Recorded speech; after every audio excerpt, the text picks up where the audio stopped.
Panie pośle Matecki, rozumiem, że występuje pan na sali w charakterze billboardu. Rozumiem. Proszę o to zadbać. Dysponuje pan z pewnością właściwymi środkami, aby go sfinansować. Proszę teraz o zajęcie miejsca. Wszyscy zapoznali się z pana prezentacją. Cześć, witam was. Dzisiaj w sumie można powiedzieć dwa tematy, ale powiązane ze sobą. I zacznę tutaj krótko od kanali, którego po prostu nie trawię. Dla mnie ten gość, jeśli mam o nim cokolwiek robić, jeśli go oglądam, mam odruchy wymiotne. Jest wyjątkową szują i powiem wam, że po prostu jest jedną z niewielu osób, które po prostu najzwyczajniej w świecie nie trawię. Najzwyczajniej w świecie nie trawię i dla mnie jest to po prostu gnida ludzka. A chodzi tutaj oczywiście o Mateckiego. Facet użyje wszystkiego, żeby tylko utrzymać się na powierzchni. I tak, w trakcie środowych obrad sejmowych dotyczących powołania komisji do spraw badania wpływów rosyjskich w Polsce, Matecki zaczął łazić po Sejmie z tabletem, na którym widniało zdjęcie Donalda Tuska i Władimira Putina.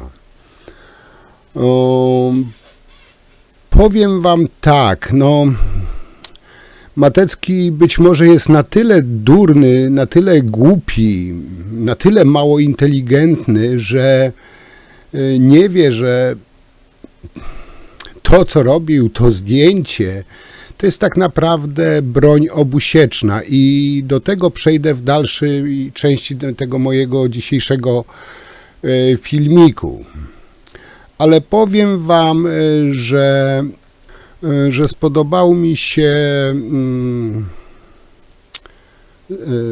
spodobała mi się riposta marszałka Sejmu Szymona Hołowni, który zapytał, czy poseł na sali występuje w charakterze billboardu. Jednym zdaniem po prostu zrobił z niego jeszcze większego błazna niż jest w rzeczywistości.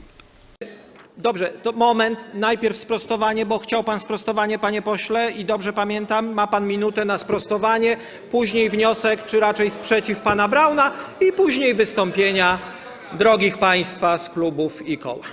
Bardzo dziękuję, panie marszałku. Nie dziwota, że pan premier Morawiecki nie jest w stanie zrozumieć bardzo prostych słów, ale mógłby wyjaśnić chociaż jedną prostą rzecz.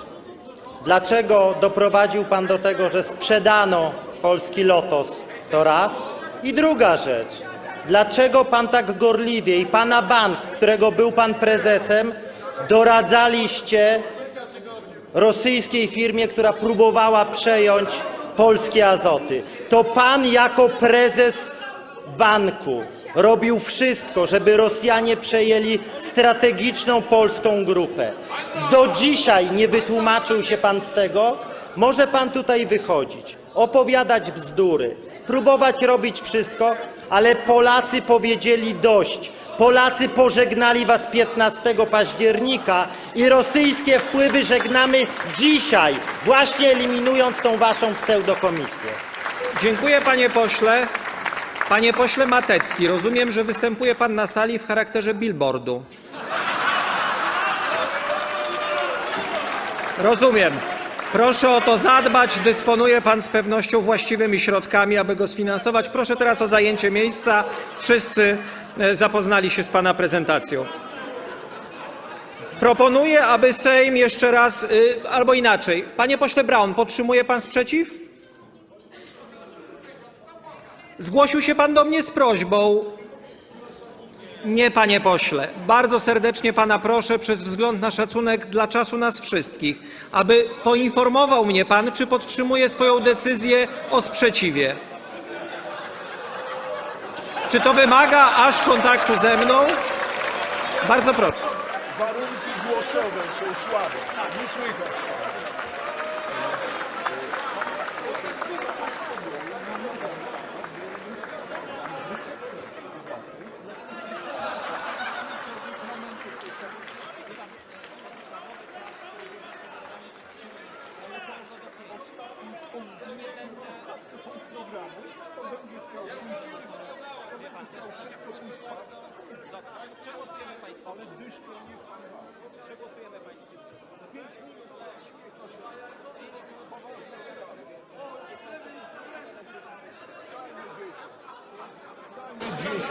Robi pan sprzeciw czy nie, panie pośle? Ja się sprzeciwiam, bo w nocy... Dobrze, dobrze.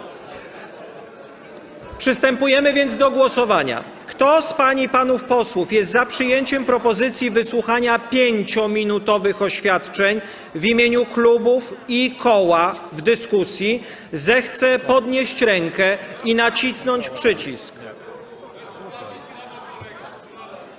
Kto z państwa jest przeciw tej propozycji? Kto się wstrzymał? Panie pośle Matecki, proszę zagłosować, a później wrócić. Nie można głosować na dwie ręce. Widzę, że pan chce prezentować na dwie ręce. Dziękuję. Moi drodzy, i zwróćcie uwagę na jeden szczegół właśnie z tego materiału, który był przed chwilą. Ten kretyn Matecki latał z 2 tabletami po sali podczas głosowania. Podczas głosowania nad składem komisji, nie nad samą komisją, nad składem komisji tej weryfikacyjnej. I zamiast głosować, ten kretyn trzymał 2 tablety i stał jak ten idiota na schodach z 2 tabletami, czyli notabene nie zagłosował. Nie dał głosu przeciwnego do odwołania tych pisowskich członków tej komisji. Czyli on faktycznie występował w roli billboardu, a nie w roli posła, za co dostaje pieniądze. Jak ktoś się hejterem urodzi, to hejterem będzie do końca życia i tak jak widać, Matecki woli stać z jakimś zdjęciem sprzed 12 lat, zdjęciem z oficjalnej wizyty Tuska z Putinem, oficjalnej rządowej wizyty, niż głosować nad ustawą, która dotyczy tu i teraz. Poza tym, nie wiem, być może się nie znam, ale być może ktoś mi to tutaj z was, moi drodzy, wytłumaczy.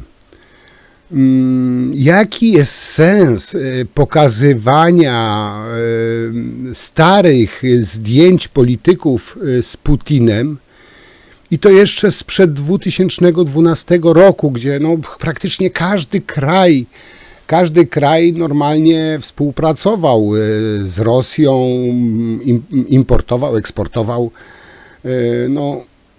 normalnie działał jak każdy jeden kraj. Nie wiem, czy Matecki i ci wszyscy pisowcy są naprawdę aż tak ograniczeni umysłowo, czy są aż naprawdę tak durni, że to zdjęcie, z którym latał Matecki, to tak jak powiedziałem, jest miecz obusieczny. I zdjęcia, stare zdjęcia, które tam były z Putinem tego czy innego polityka, tymi zdjęciami można uderzyć praktycznie w każdego jednego polityka.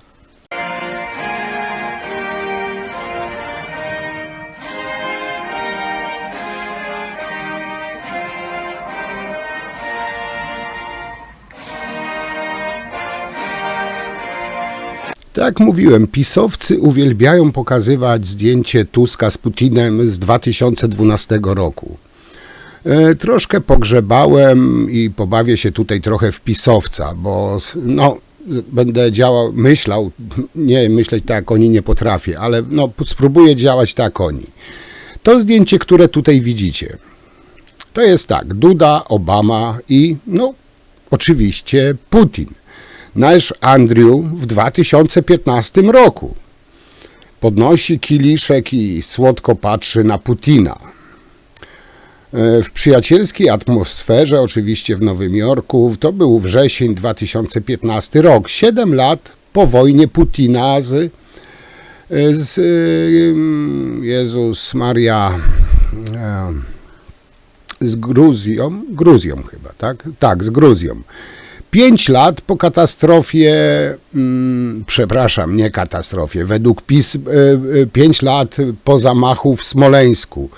Rok po pierwszym ataku Putina na Białoruś. Tutaj pisowcy jakoś z tym zdjęciem nie latają, nie pokazują. Mało, lećmy dalej. A któż to taki tutaj Łagrowowi tak rękę podaje i tak się słodko napatrzy na towarzysza Łagrowa? Czyż to nie nasz rezydent Andrzej Duda?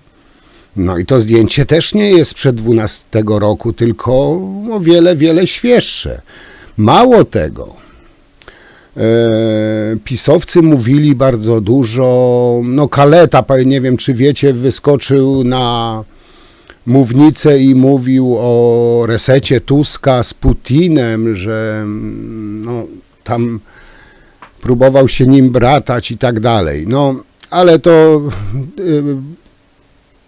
ludzie pokroju Kalety, Mateckiego, cóż oni mogą? Mogą tylko jak kundelki złapać zębami za łydkę i uciec. No Tusk ich olewa ciepłym moczem i ma rację, bo nie ma co się z kundlami użerać. Ale wróćmy do naszych bohaterów resetu, że to podobno Tusk z Putinem ten reset robił i tak dalej, i tak dalej. No to posłuchajmy, co nasz Andriu, rezydent długopis Duda, powiedział o Rosji. Posłuchajcie. Jedną rzecz chcę bardzo, bardzo mocno tutaj zaakcentować, bo nie chciałbym, żebyśmy popadali w retorykę, która jest absolutnie nieuprawniona. Nie ma wroga. Żadnego wroga dzisiaj nie ma. Jeżeli mielibyśmy jakoś dzisiaj nazwać Rosję, to ja bym powiedział tak, to jest nasz sąsiad, z którym nie we wszystkich sprawach się zgadzamy, na wiele kwestii mamy inny punkt widzenia i pewne działania ze strony Rosji uważamy, że są nieakceptowalne. Ale to nie ma w ogóle mowy o jakiejkolwiek wrogości. Ja już, moi drodzy, nie wspomnę o Morawieckim, Kaczyńskim i tej reszcie całej wierchuszki, gdy już Polska wiedziała, rząd polski, pisowski rząd polski wiedział doskonale, że Putin zaatakuje Ukrainę, bo dostał informację od Stanów Zjednoczonych, jak każdy sojusznik NATO. W tym czasie właśnie Kaczyński, Morawiecki, ta cała pisowska wierchuszka zrobili sobie spotkanie z proputinowskimi kacykami, czyli Orbanem, Salvini i tego typu osobistościami. Tutaj też można powiedzieć w przypadku Kaczyńskiego, że gdy raz Rosja wejdzie w krew, Rosja nigdy nie wyjdzie. I to, że pisowcy krzyczą, że Tusk czy PO to proputinowskie pachołki, dla mnie to, co oni mówią, to jest jedno, a to, co robią, to jest drugie. I słowa to są tylko słowa. I całe to ujadanie tych wszystkich pisowców, to dla mnie są tylko pustymi słowami, bo ja nie patrzę na to, co kto mówi, ale to, co kto robi, bo powiedzieć można wszystko, ale właśnie czyny pokazują, jak jest naprawdę. I dla mnie liczą się właśnie czyny i po tym oceniam dalsze działania danej osoby, czy dalsze zamiary danej osoby. I tak powiedziałem, no nikt bardziej proputinowski niż kaczyści, no po prostu w Polsce nie ma. Ja już nie wspomnę o Antonim Macierewiczu, który zrobił włam do siedziby NATO, który z likwidacji WSI raport dał do ambasady rosyjskiej do tłumaczenia. Już nie wspomnę o spotykaniu się Kaczyńskiego z rosyjskim szpiegiem przez 1,5 roku na Wódeczce. O tym pisowcy milczą, ale to są odległe sprawy. A teraz coś takiego, powiem wam jeszcze coś bardziej świeżego. Oczywiście chodzi o naszego ojca narodu, Zbawiciela. Panie i panowie, przyjaciele Rosjanie, mój ukochany brat, prezydent Polski Lech Kaczyński. Wiem, o czym by myślał. Myślałby o milionach żołnierzy rosyjskich, którzy polegli w walce z niemiecką III Rzeszą. Moi drodzy, tak jak wspomniałem, Kaczyński do dnia dzisiejszego nie wyjaśnił Polakom, co robił przez 1,5 roku z agentem rosyjskim w jego mieszkaniu w Warszawie. Po tych spotkaniach zaczął zaciekle zwalczać Lecha Wałęsę, ale to pomińmy. Tutaj na tej fotografii widzicie w tym kółeczku dwóch szpiegów Putina. Kaczyński do dziś nie wyjaśnił Polakom, co robił z agenturą Putina w Budapeszcie razem z Orbanem. Jak widzicie, ten jegomość w koszuli w kratkę Orban, naprzeciwko niego towarzysz Jarosław Kaczyński. Ten przyjacielski rejs po Dunaju, żeby nikt nie słyszał, Orban, Putin, no, znają szczegóły rozmowy, Jarosław też zna szczegóły rozmowy. To zdjęcie przez przypadek udostępnił nikt inny jak Jojo Brudziński. Pewnie nie widzieliście żadnego pisowca, żeby z tym zdjęciem też latał, i kretyna Mateckiego też nie widzieliście, żeby latał po Sejmie z tym zdjęciem. No, trochę dziwne, że Kaczyński spotyka się z oficerami wywiadu, szpiegami Putina w trakcie, kiedy Rosja napadła na Ukrainę, kiedy tak bardzo krzyczą o tym, jak Tusk spotkał się z Putinem, podkreślę jeszcze raz, Tusk się spotkał na oficjalnej wizycie międzynarodowej, nie prywatnie na Dunaju ze szpiegami rosyjskimi. Także jeśli, nie wiem, któryś z pisowców ma jeszcze resztki mózgu, które mu normalnie działają, niech sobie sam na to pytanie odpowie. Bo wątpię, żeby przyznał, miał na tyle, nie wiem, godności, odwagi cywilnej, żeby przyznać, że faktycznie coś tu nie jest nie halo. Lepiej atakować, oskarżać Tuska, czy wyborców Tuska, czy rząd Tuska, który będzie. To jest o wiele prostsze niż przyznać się, że tu faktycznie ze strony PiS-u, ze strony Kaczyńskiego coś zajebiście śmierdzi. Śmierdzi ruską onucą na odległość, ale oczywiście do tego się nie przyznają. Tak naprawdę jeszcze przed tym embargiem na Rosję i to wszystko, wszystkie kraje bez wyjątku współpracowały z Rosją, z Putinem, kupowały surowce, eksportowały surowce. Pisowcy to obracają teraz, że to Tusk współpracował, reset z Putinem, bla bla bla, sranie w banie. Ale gdy cała Europa przestała importować gaz, węgiel, Obajtek, Kaczyński, Morawiecki w najlepsze eksportowali dalej węgiel, dalej eksportowali gaz. Mimo że Morawiecki darł dzioba, żeby Europa przestała eksportować z Rosji gaz, bo to wspieranie wojny, a sami przez Czechy, czy gaz skroplony, czy węgiel przez jakąś tam okrężną drogą ściągnęli to od Putina jak Sasha Grey loda normalnie. Także no, hipokryzja PiS-u, zakłamanie PiS-u nie zna granic. Zresztą wrzucę wam tutaj taki mały miks Morawieckiego, tego dwutygodniowego premiera, jego propagandę, która zderza się, no można powiedzieć, z rzeczywistością. Posłuchajcie. Ja wziąłem ze sobą kilka pobieżnie tylko przeszukanych cytatów właśnie z ówczesnego pana premiera Donalda Tuska.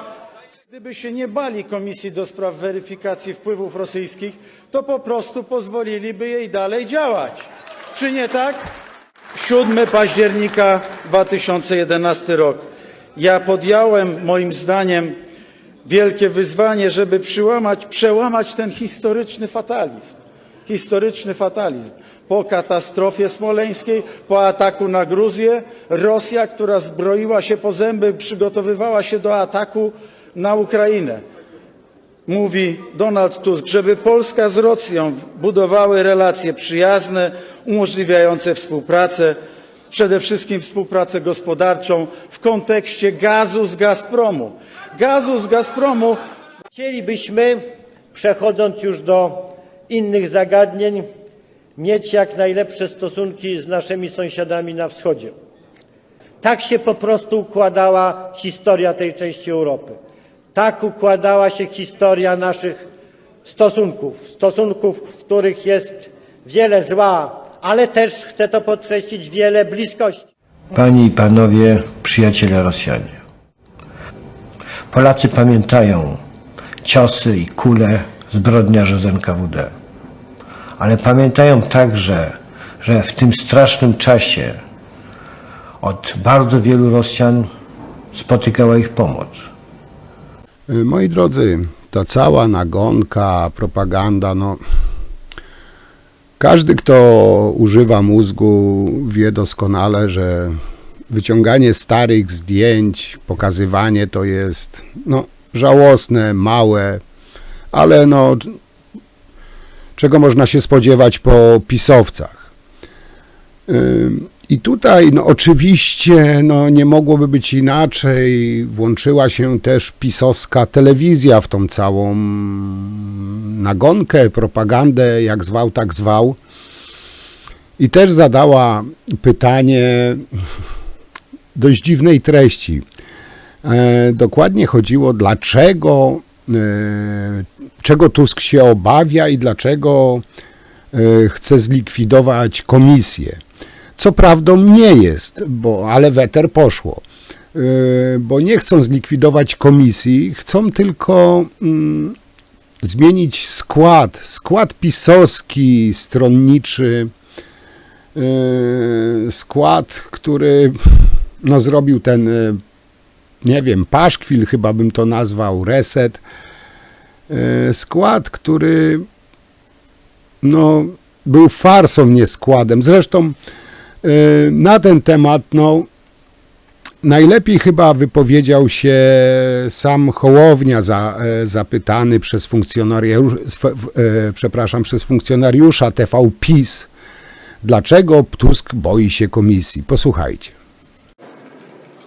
Dzień dobry, Daniel Śmieciński, TVP Info. Panie Marszałku, czego może obawiać się Donald Tusk, skoro tak szybko chce likwidować Komisję do spraw badania wpływów rosyjskich? I proszę skomentować słowa Donalda Tuska, który powiedział, że to Prawo i Sprawiedliwość niszczy relacje z Rosją.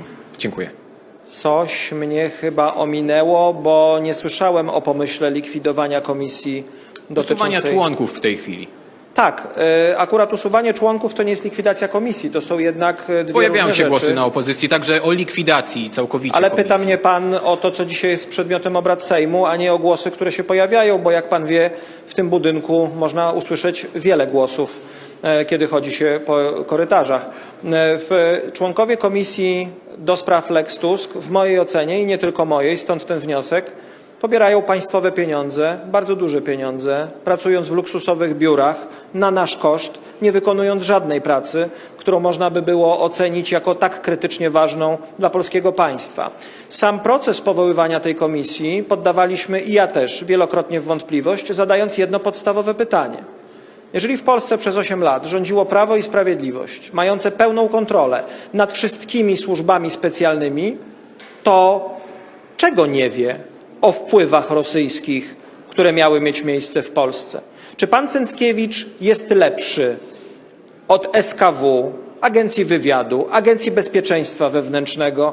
Czy to są tak kulawe służby, że teraz trzeba wzywać na pomoc pana Cęckiewicza i płacić mu kilkanaście tysięcy albo 20 000 złotych, bo nie wiem, ile tam przewodniczący ostatecznie dostaje, żeby wspomógł funkcjonariuszy? Jakie świadectwo wystawia to nam na scenie publicznej, również międzynarodowej, jeżeli chodzi o sprawność naszego aparatu bezpieczeństwa państwowego? Jeżeli przez 8 lat służby nie zrobiły w tej sprawie nic, to zapewniam pana, że nic w tej sprawie nie zrobi również grupa historyków. I ten problem dzisiaj trzeba rozwiązać, natomiast też jak najszybciej naprawić służby tak, żeby Sejm nie musiał protezować ich działania przy pomocy powoływanych ad hoc komisji. Bo ja powołanie komisji, tej tak zwanej Lex Tusk, odczytuję przede wszystkim jako autorecenzję ekipy Prawa i Sprawiedliwości, która bezradnie przyznała, że nie jest w stanie zapewnić Polakom bezpieczeństwa od wpływów rosyjskich, więc musi wezwać na pomoc pana Cęckiewicza i jego 8 albo 9 kolegów. Moi drodzy, takich przykładów mógłbym tutaj przytaczać bez końca, ale to nie o to chodzi, bo doskonale wiecie, że bardziej proputinowskie z rządów, jakie kiedykolwiek istniały, to jest właśnie PiS, a nie jakakolwiek inna partia. Oni są bardziej proputinowscy niż PZPR, ale to już jest moja opinia, a Matecki, szkoda o nim gadać, dla mnie jest to zwykła szuja kanalia i menda, która przynosi wstyd polskiemu Sejmowi, polskiej polityce i on z całą pewnością nie powinien się znaleźć w ławach poselskich. Z mojej strony na dzisiaj to tyle. Jutro jak zawsze zapraszam Was na drugi kanał, na vloga, jak co niedzielę. W Sucharze Dnia kontynuacja, jak już o tej hipokryzji pisowskiej dzisiaj tyle powiedziałem, to na koniec też taki bardzo świeżutki materiał właśnie z hipokryzji Morawieckiego i pisowców. Także cóż, piszcie jak zawsze, co wy o tym myślicie, jak wy to widzicie. Ja wam już bardzo dziękuję. Jutro zapraszam na drugi kanał. No i do zobaczenia przy następnym materiale. Trzymajcie się, cześć.